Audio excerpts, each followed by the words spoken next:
Now, handing down your possessions, protecting your legacy when you die, it's all taken care of in a will. But what happens to social networks or email accounts full of photographs and personal messages that your loved ones might not want to lose? Our technology correspondent Benjamin Cohen looks at how people are starting to think more carefully about preserving their digital legacy once they're gone.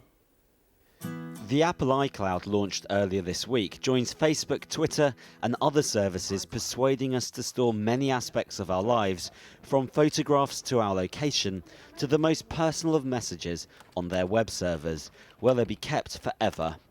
What makes the Apple Icloud different is that it's automatic. As soon as a photograph is taken on an iPhone, it's transmitted to their servers and will be stored in perpetuity. While the data will survive forever, unfortunately, we as human beings won't. So what happens to our digital legacy when we die? In the past, it was the rich, powerful and famous that had memorials built for them so that part of their history survived their death. But now, thanks to the way that we use the internet, many of us are effectively creating our own online memorials that will live on and even evolve after we pass away. There are going to be these kind of virtual headstones scattered amongst the profiles of the living. After I die, this is what would be left behind. Intimate photographs, the places I've been, the events I've attended, my random thoughts in status updates, and who I was friends with. But most users never think about this scenario and what they leave behind. Kelly Harmer was forced to confront these issues after a near-fatal car crash. It was quite a close call. I'm quite lucky to be alive. So obviously it's a bit morbid, but it makes you think about your mortality and what happens to all of your possessions, digital or otherwise, when you pass. So it was then I decided to give all my passwords to my mother.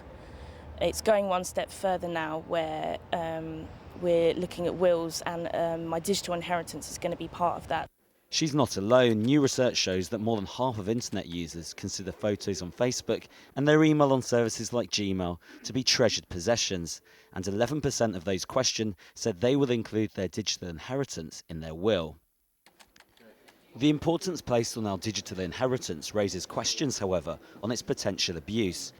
In a high-profile case last month, a 25-year-old man was jailed by Reading Magistrates Court for posting abusive messages on the Facebook profiles of dead children, a practice known as trolling.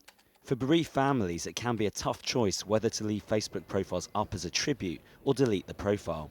The family might not want it up there anymore, but for the friends, that might be a hugely, hugely important thing that represents not just that person, but their relationship with that person. And if that disappears because the family wishes it, that disappears, their history of their relationship with this person, and something that's really important, a vestige of that person that still seems real to them.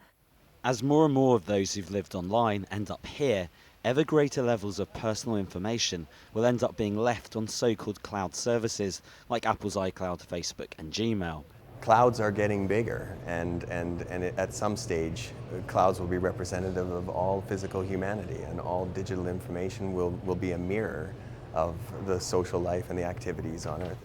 Where once a headstone inscription was a handful of pithy words, the volume of information stored online about one deceased person is now so large it could more than fill every headstone in Britain. As more of us contemplate our eventual digital demise, we might just start to think more carefully about the information stored in the cloud for our loved ones to discover once we've gone. It's 5:48. Our main headline tonight. A Labour MP has asked the police to investigate whether Liam Fox's friend Adam Werrity committed fraud over his business cards, which claimed he was an advisor to the former Defence Secretary. The Electoral Commission has also been asked to investigate Dr Fox over political donations he was involved with. The Cabinet Secretary's report into the relationship between Mr Werrity and Dr Fox will be published on Tuesday.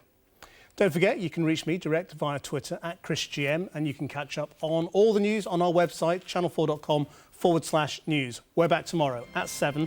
Until then, that is Channel 4 News. Have a very good evening.